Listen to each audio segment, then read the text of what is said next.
Robo asaloko danya asaloko danya kuya wonya le bako keki wakiro ado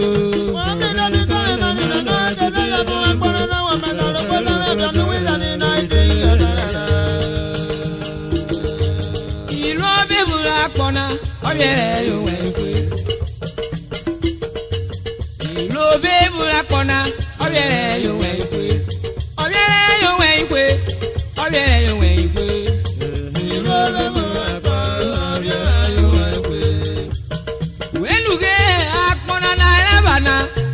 Bebula kona, obiere yo wenkwe. Akona ebana, iro bebula ye. Bebula kona, obiere yo wenkwe. Obiere bebula yo. Koya iblenu akpona ebala omi ale fena omi ale fena omi ana abuebu ma itobo jupo nela aje pebe yono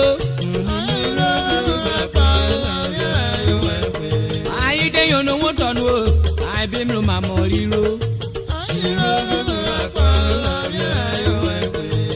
It was a queen, it was a quake, it was a quimo to egua, it was a quilo eguero. And I lay you be rena, or you're a kid you win. Oya kiduwe yo, ola kere muloni. Oni de kere, omi mu ya gadaro. Ona na luwo rena, okewe kon yo Okwe na.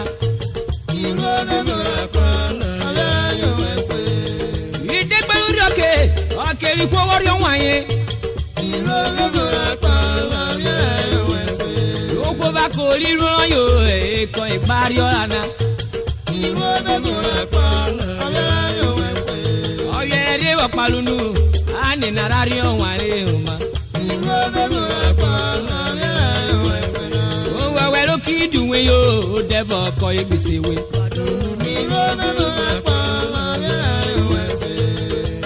o no di oko e ko igbesewe